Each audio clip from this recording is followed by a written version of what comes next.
तो प्रतिदिन के जीवन का में आपका धन्यवाद। कल हम इस बात पर चर्चा कर रहे थे कि किस तरह से जो काम मनुष्य से नहीं हो सकता है वो परमेश्वर से हो सकता है। एक काम जो हमसे हो नहीं सकता है वो है खुद को बदलना, परंतु परमेश्वर हमें बदल सकता है। हम खुद को अनुशासित कर सकते हैं, अपने स्वभाव में थोड़ा परिवर्तन कर सकते हैं, परंतु हमारा हृदय परिवर्तन केवल परमेश्वर ही कर सकता है।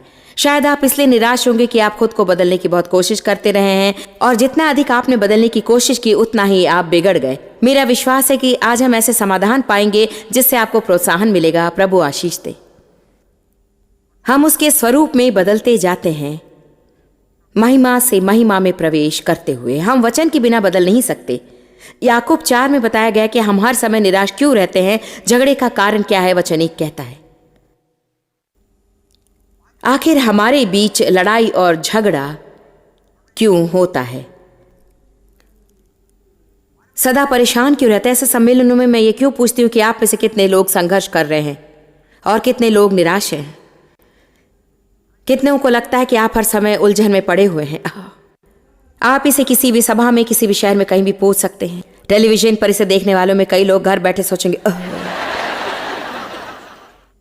और बाद में टेप पे सुनने वाले सोचेंगे आखिर क्यों वो हमें बताने को तैयार है ये हमारा अनुभव क्यों है।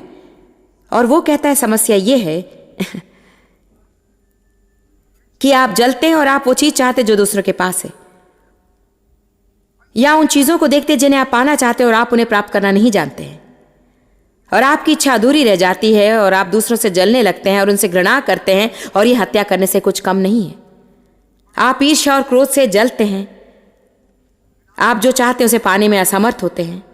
आप जो संतोष और आनंद खोजते हैं वो आपसे दूर चला जाता है। आप लड़ाई और झगड़ा करते हैं, इसका उत्तर भी देता है आप मांगते नहीं इसलिए पाते नहीं हैं।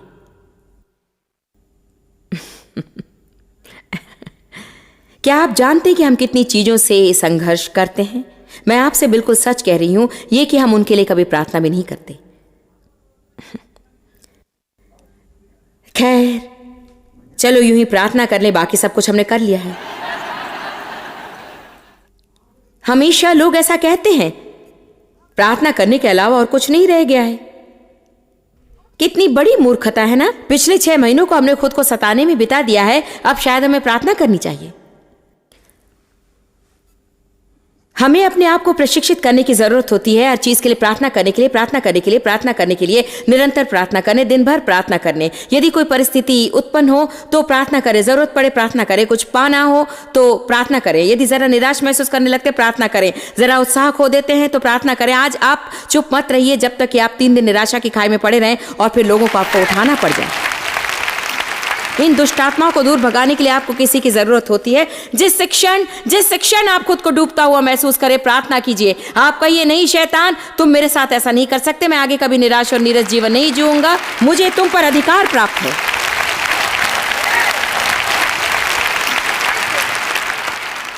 यदि आप जानते कि आप मुंह बंद नहीं रख सकते और आपको ऐसे लोगों के साथ रहना है जिनके बारे में आप जानते कि वे आपको बेकार की बातों में खींचेंगे, खास तौर से यदि आपने ऐसे लोगों के साथ रहना पड़े जो आपकी बातों से आपको फंसाने की कोशिश करते हैं, तो जाने से पहले प्रार्थना कीजिए, हे प्रभु तू जानता है मैं कहां जा रहा हूं, मुझे तेरी मदद चाहिए, मेरी मदद कर प्रभु, मैं अपने मुंह को बिल्कुल बंद रख सकूं। प्रार्थना करें, प्रार्थना करें, प्रार्थना करें, प्रार्थना करें, प्रार्थना करें। यदि हमें कुछ सीखने के लिए है तो वो यह है कि हमें क्या करना चाहिए और क्या नहीं करना चाहिए। हमें वही करना चाहिए जो प्रभु हमसे चाहता है और फिर हमें हाथ बांधकर दूसरी चीजों से दूर रहना चाहिए। यदि मैंने किसी को ठेस पहुंचाई हो तो मैं माफी मांग सकती हूं, इसलिए मुझे माफी मांगनी चाहिए। मैं समय पर उठकर काम के लिए जा सकती हूं, मुझे ऐसा ही करना चाहिए। परंतु मैं बिना गलती के खुद को सिद्ध नहीं बना सकती, इसलिए मुझे ये काम प्रभु पर छोड़ देना चाहिए। मैं अपनी मनमर्जी से दूसरों से काम नहीं करा सकती, इसलिए मुझे वो काम परमेश्वर पर छोड़ देना चाहिए। मैं बारिश के दिन सूर्य को उगने तो नहीं दे सकती, इसलिए मुझे ये प्रभु पर छोड़ देना चाहिए। ये सीखे कि बिना चिंता किए अपने उत्तरदायित्वों को कैसे पूरा करें। जो कर सकते हैं और जो करना चाहिए सिर्फ उसी को करके बाकी की चिंता नहीं करें। मेरा विश्वास है कि जो कुछ हम कर सकते हैं यदि हम करें तो परमेश्वर बाकी सब देख लेगा, परंतु हमें जानना जरूरी है कि परमेश्वर का काम क्या है और हमारा क्या है। हमारा काम तो अधिकतर यही है, विश्वास करना, प्रभु पर भरोसा रखना और अपने मुंह से परमेश्वर का वचन कहना। हर बार मैं वचन को मुंह से कहने के बारे में बोलती रहती हूँ और इसके बारे में मैं और भी कहूंगी, क्योंकि मैं आपको बता दूं, बाइबल कहती है कि यीशु के मुंह से दोधारी तलवार निकली। आपको वचन कहना जरूरी है। जिसके पास मेरा वचन है वो उसे विश्वास के साथ कहे। आपको अपना मुंह खोलकर शैतान को उल्टा जवाब देना चाहिए, और जब शैतान आपसे कहता है कि आप बुरे हैं, तब कहिए तू झूठा है, मसीह में मैं परमेश्वर की धार्मिकता हूं। जब शैतान कहता है तेरा भविष्य अंधकारमय है, आप कहिए तू नासमझ है, तेरा ही कोई भविष्य नहीं। क्या आप लोग इसे समझ रहे हैं? आपका उज्जवल भविष्य है, परंतु उसका नहीं। वो सनातन काल के जंजीरों से बंधा हुआ अग्नि सागर में पड़ा रहेगा, उसी का कोई भविष्य नहीं, और फिर भी वो सदा आपसे कहता है कि आपका कोई भविष्य नहीं। यदि आप अपना अभिषेक प्राप्त मुंह खोलकर जब तब शैतान को मुंह तोड़ जवाब देते रहेंगे, तो आपके जीवन में क्या कुछ होगा? वो आपसे चुप रहने को कहकर भाग जाएगा। आप वचनों को सीखते हैं इसलिए आप वचनों को कहिए। आप वचनों को सीखते हैं इसलिए वचनों को कहिए। वचन जानते हैं इसलिए वचन कहकर प्रार्थना कीजिए। आपका एक काम है, विश्वास करें, प्रार्थना करें, वचनों को कहें और प्रभु को कार्य करता देखें। यह मनुष्य से नहीं हो सकता, परमेश्वर से सब कुछ बिल्कुल मुमकिन है।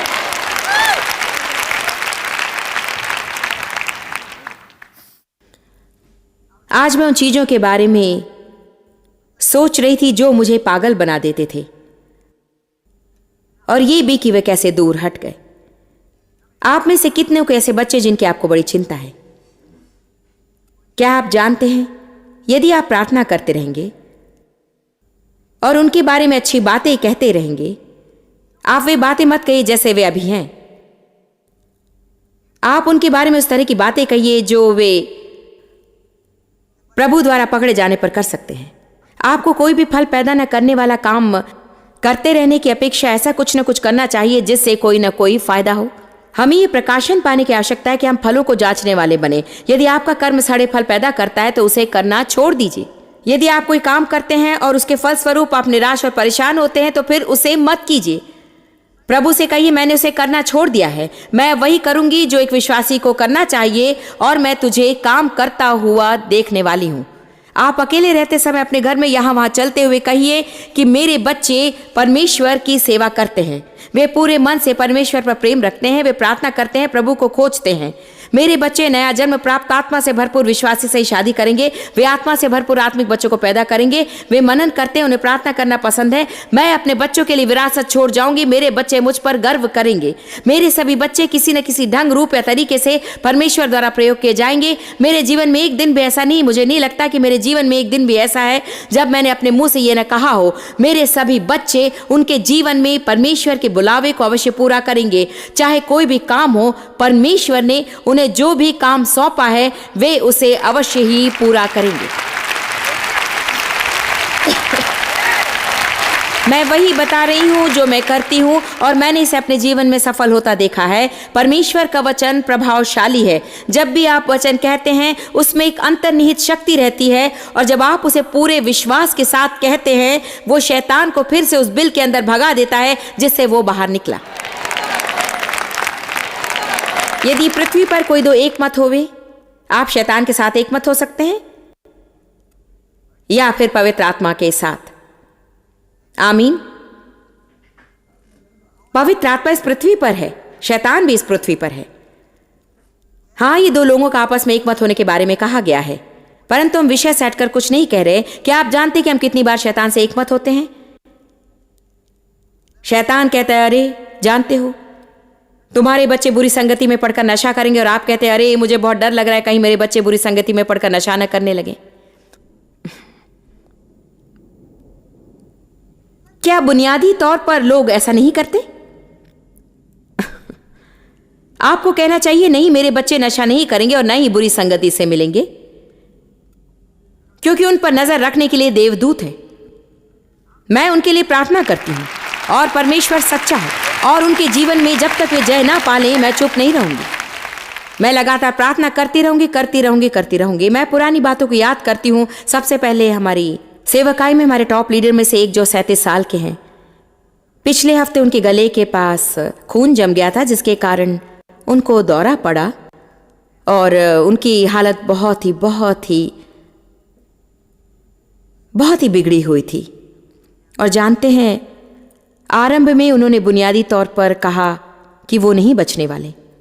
हमने लोगों से ये नहीं कहा कि वो नहीं बचने वाले हैं। हमने कहा परमेश्वर से सब कुछ हो सकता है और परमेश्वर का चंगाई देने वाला सामर्थ्य उनमें काम कर रहा है और हम उसमें स्थिर रहकर उससे सहमत होंगे। किसी भी नकारात्मक परिस्थिति के प्रति सकारात्मक बने रहना गलत बात नहीं है। आप सकारात्मक रहकर कभी भी खुद को ठेस नहीं पहुंचाएंगे कि आपको नहीं लगता कि आपको वास्तविकता से निपटना है।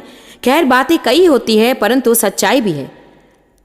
परमेश्वर का वचन सत्य है और सत्य तथ्य को हरा देता है। आमीन। मैं अच्छी तरह से जानती हूँ कि सभी मनुष्य चंगाई नहीं पाते और मैं अच्छी तरह जानती हूँ कि कभी कभी हम ऐसे बहुत कुछ करते हैं फिर भी उस व्यक्ति को चंगाई नहीं मिलती। पर हम जिनके बारे में कुछ नहीं जानते उन सारी बातों का जवाब देने का प्रयत्न करने की जरूरत नहीं। हमें करना यही है कि हम जो करना जानते हैं उसे करें और उसे करते रहें और करते रहें और करते रहें। अपना काम करें और बाकी जिम्मेदारी प्रभु पर छोड़ दें। आमीन। इसलिए हमने सिर्फ प्रार्थना की और सकारात्मक बातें ही करते रहे। कल हम उस अस्पताल में गए और उनकी पत्नी ने कहा, आज सवेरे डॉक्टर ने कहा वो सोचते हैं कि वे पूर्ण रूप से स्वस्थ हो जाएंगे। 1 वर्ष भी लग सकता है परंतु वे अवश्य स्वस्थ होंगे। परमेश्वर से सब कुछ हो सकता है। और जो लोग प्रार्थना करना तथा वचन को कहना नहीं जानते थे उन्होंने उस व्यक्ति की मृत्यु निश्चित कर दी होगी। हर बार जब कभी कुछ बिगड़ जाता है, मैं लोगों को दोष नहीं दे रही, परंतु मैं कहती हूं कि हमें यह समझना जरूरी है कि परमेश्वर नकारात्मक नहीं है। और अब्राहम ने मानवीय रूप से सारी आशाएं खो जाने पर भी अपना विश्वास दृढ़ रखा। परमेश्वर साथ रहे तो आशा रखने की वजह होने की आवश्यकता नहीं रहेगी।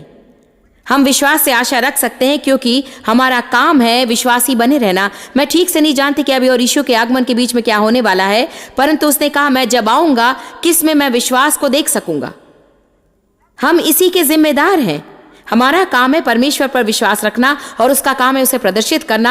और यदि किसी कारणवश परमेश्वर किसी चीज को नहीं करना चाहे तब भी मैं विश्वास करती ही रहूंगी क्योंकि उसने वही काम मुझे सौंपा है। आमीन। अब वहां बैठी मेरी बेटी लॉरा को देखिए। जब लॉरा बड़ी हो रही थी वो इतनी अव्यवस्थित बच्ची थी कि आपने उस जैसे बच्चे को कहीं नहीं देखा होगा। उसके बिस्तर के नीचे कपड़े, यहां वहां कपड़े और अलमारी में 1-2 ही दिखते थे। और मैं तो साफ सुथरी रानी थी। हमारे बीच बहस और लड़ाई होती। मैं उस पर क्रोध से चिल्लाती। मैं उसके कमरे में जाकर उससे कहती कि इसे साफ करो और वो कहती कि यहां क्या गंदगी है। सदा फोन पर लगी रहती। कहां गंदगी है? उस फोन को नीचे रखकर कमरे की सफाई करो। गंदगी कहां है? अपना रिपोर्ट कार्ड लाती, D ग्रेड ही रहता था।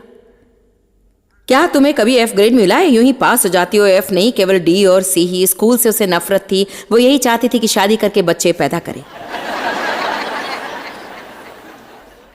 सफाई के विषय में वो मेरी डांट से इतनी तंग आ चुकी थी कि उसकी शादी हो जाने के बाद मैं आपसे सच कह रही हूं कि 6 महीने तक वो मुझसे मिलने नहीं आई। 6 महीने वो चर्च नहीं गई। 6 महीने उसने घर की सफाई नहीं की। वो झूठे बर्तनों को तब तक पड़े रहने देती जब तक कि उनमें कीड़े ना पड़ जाएं। और चांदी के बर्तनों में जंग लगने तक वो उन्हें पड़े रहने देती थी। एक दिन मैं उसके साथ बाहर गई, तब हमें बाथरूम जाना था। हम उसके घर के निकट ही थे और मैंने कहा कि चलो हम जल्दी से तुम्हारे घर के बाथरूम में जाएंगे। उसने कहा नहीं, आप नहीं आएंगे। मैंने कहा लॉरा, मुझे बाथरूम जाना बहुत जरूरी है। माँ, आप मेरे घर के अंदर नहीं आ सकती। मैं तेजी से गाड़ी चलाकर आपको आपके घर पहुंचा दूंगी, पर आप मेरे घर मत आइए। पर क्या आप जानती, 6 महीने बाद उसे चारों ओर देखकर सोचा कि मैं इस गंदगी में जीना नहीं चाहती हूं। चूंकि सारी जिम्मेदारी मुझ पर है, यदि मुझे इस गंदगी में नहीं रहना है तो मुझे सफाई करनी पड़ेगी। और यदि मुझे प्रभु के साथ अच्छा संबंध रखना हो तो मुझे चर्च जाना है। और सोचा करती मुझे ये करना है और वो करना है। जानते सबसे मजे की बात क्या है? वो लड़की जो मुझे पागल बना देती थी, अर्थात आप शरीर के कामों में पड़ने की बात कहते, अरे मैं उसे बदलने वाली थी। मेरा भाषण यही था, यदि तुम सोचती हो कि तुम मेरे घर में रहने वाली हो सुना हुआ लगता है ना? यदि तुम्हें लगता है कि तुम इस तरह से मेरे घर में रहोगी तो कोई और ही विचार है। उसके बाद मैं डेव के पास जाकर कहती, डेव, उसे कुछ तो करने को कहिए, उससे कुछ तो करवाइए। मेरी ओर देखिए, उससे कोई भी फायदा नहीं हुआ। कुछ नहीं होता। मेरी चीख चिल्लाहट को सुनकर वो अपने कमरे की सफाई करेगी और 2 हफ्ते बाद फिर से वही हाल होगा। यहां एक समस्या है, कोई भी किसी दूसरे के अंदर घुसकर उनके हृदय को बदल नहीं सकता। हम नियम बना सकते हैं और उन्हें उनका पालन करने पर मजबूर कर सकते हैं, परंतु जानते हैं मैंने क्या नहीं किया? मैंने उसके बदलने के लिए प्रार्थना नहीं की। मैंने कभी प्रार्थना नहीं की, मैंने उसे बदलने का प्रयत्न किया। क्या आप लोग सभी होश में हैं? मैंने उसके परिवर्तन के लिए प्रार्थना नहीं की, मैंने देखिए, मनुष्य से जो नहीं हो सकता है वो परमेश्वर से हो सकता है, परंतु वो काम परमेश्वर से संभव होने से पहले आपके लिए असंभव होना जरूरी है। जब सचमुच हम जानते कि हमसे नहीं होगा तभी हम प्रार्थना करने लगते हैं। हमें जिस तरह से प्रार्थना करनी चाहिए वैसा हम नहीं करते हैं। इसका कारण यह है कि सचमुच हम सोचते हैं कि हम कुछ ना कुछ कर सकते हैं। जब तक हम ये प्रकाशन नहीं पा लेते कि इसके लिए हम कुछ नहीं कर सकते, हम आगे से खुद को परेशान करना छोड़कर विश्वासियों को जो करना चाहिए वो नहीं करेंगे। हमें वचन को सीखना चाहिए, वचन को कहकर प्रार्थना करनी चाहिए, वचन पर विश्वास रखना चाहिए और परमेश्वर को कार्य करने देना चाहिए। जब तक हम ये न सीख ले, हम हमेशा बस निराश निराश निराश निराश ही रहेंगे। क्या आप एक मजेदार बात जानना चाहेंगे? आप लोग हंसी के लिए तैयार हैं? जानते हैं वो अब क्या करती है? सबसे पहली बात, उसके 4 बच्चे, एक पति और अच्छा घर है।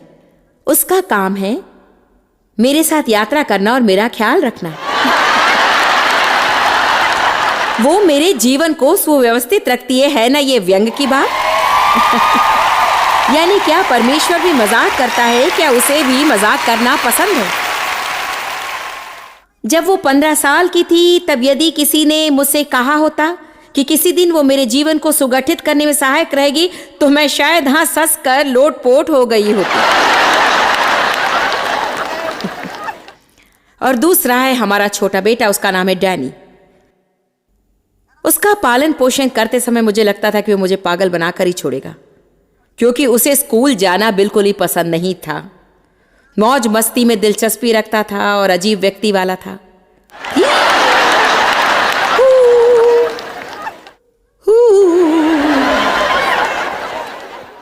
हम कहाँ जाएंगे? हम क्या खाएंगे? आज खाने में क्या है? सब कुछ ऐसा था बस। मैं उसे सजा देकर कोने में खड़ा कर देती थी और थोड़ी देर में वो वहां रखे गुलदस्ते से खेलने लग जाता था। मैं उससे पिछवाड़े पर झाड़ू लगवाती तो वो झाड़ू हाथ में लिए नाचने लगता था। मैं चाहती थी कि वो काम करे। क्या आप समझ रहे? मैं उससे काम करवाना चाहती थी। चाहती थी कि वो हंसी मजाक छोड़ स्कूल जाए और अच्छे अंक प्राप्त करे। खैर, वो ईसाई स्कूल में पढ़ता था और वहां पर कुछ सख्त नियम कानून थे और अधिक समय तक इसका प्रभाव उस पर नहीं रहा, क्योंकि हर दिन शाम को वो ग्रीन मार्क और ब्लू मार्क की लंबी चेक मार्क सूची लिए घर आता और उसे स्कूल जाए बिना रहने में सचमुच मजा आता था। उसकी अध्यापिका बड़ी भोली बनकर कहती कि आपके बेटी में सामाजिक क्षमता कुछ ज्यादा ही बढ़ गई। मुझ जैसे चर्च के पासवान से कोई शिकायत करने का एक बढ़िया तरीका था, वो कभी मुंह बंद नहीं रख सकता है।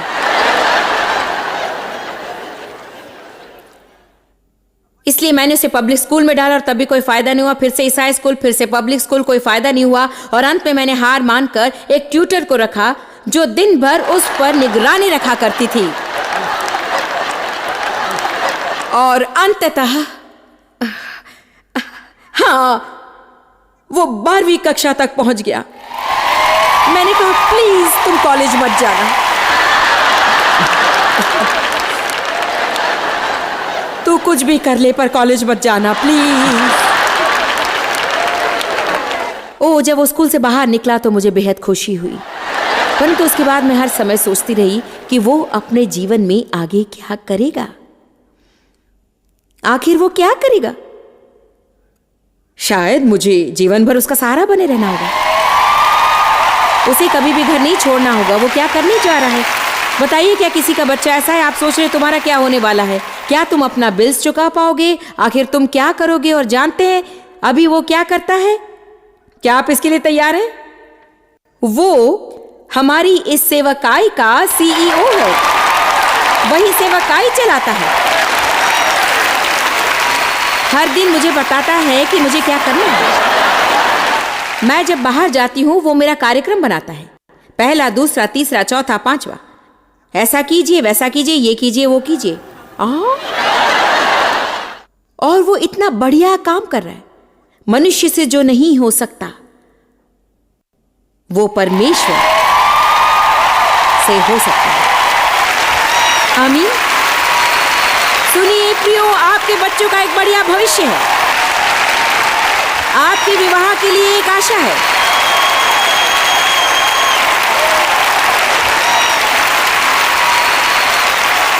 और मेरा बड़ा बेटा ऐसा था कि हम एक ही कमरे के अंदर 5 मिनट के लिए एक साथ नहीं रह सकते।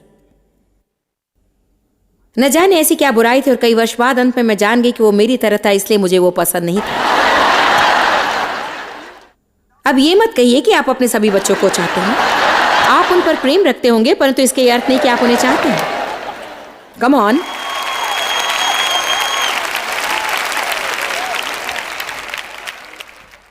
तो हम में बहस होती रहती। मैं चिकन पकाती तो वो स्पैगेटी मांगता, मैं स्पैगेटी पकाती तो वो चिकन मांगता। चाहे मैं कुछ भी करूं वो बस। आज वो हमारे संपूर्ण वर्ल्ड मिशन का तथा हमारे 8 विदेशी दफ्तरों का मुख्य प्रबंधक है। संसार भर के हमारे कार्यक्रम का वही जिम्मेदार है, और परमेश्वर प्रभावशाली रीति से उसका प्रयोग कर रहा है। और मैं तो मैं भी बदल गई हूं। मैं भी अभी अच्छी बन गई हूं। इसीलिए प्रेम में चलिए। मैंने आज्ञाकारी होना सीख लिया है। मैं एक आज्ञाकारी पत्नी हूं।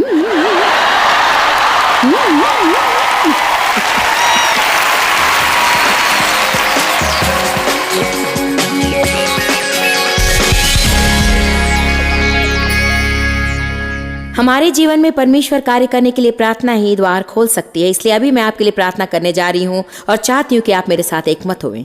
पिता, हम तेरे अनुग्रह के सिंहासन के निकट आते हैं और मैं हमारे सभी दर्शकों के लिए प्रार्थना करती हूँ। मैं नहीं जानती कि उनके जीवन में क्या हो रहा है प्रभु, पर तू जानता है। हमारे बारे में ऐसी कोई भी बात नहीं जो तू नहीं जानता, और मैं मानती हूँ कि हमारी सफलता के लिए तूने सारी तैयारी कर ली।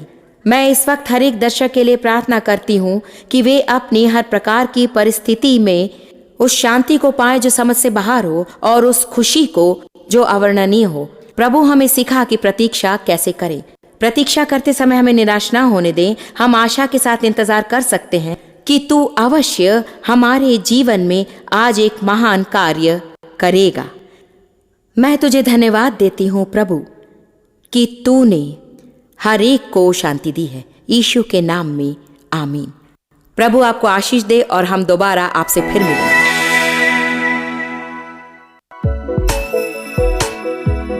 आप जितना जानते हैं उससे भी अधिक आप हमारे लिए जॉइस मेयर मिनिस्ट्रीज एशिया में महत्वपूर्ण हैं। हम आपकी सराहना करते हैं। आप सौभाग्यों का धन्यवाद देते हैं कि इस संसार भर की सेवकाई को आप सफल कर रहे हैं। एक साथ हम भूखों को भोजन, गरीबों को कपड़े दे रहे हैं और पूरे संसार में सुसमाचार प्रचार कर रहे हैं। हमसे आज ही संपर्क करें या लॉग करें jmmindia.org। अपने प्रार्थना निवेदन भेजें। हमारे स्रोत के विषय जानें, जॉइस की सभाओं के विषय जानें, और जैसे हम पूरे संसार में मसीह के प्रेम को बांट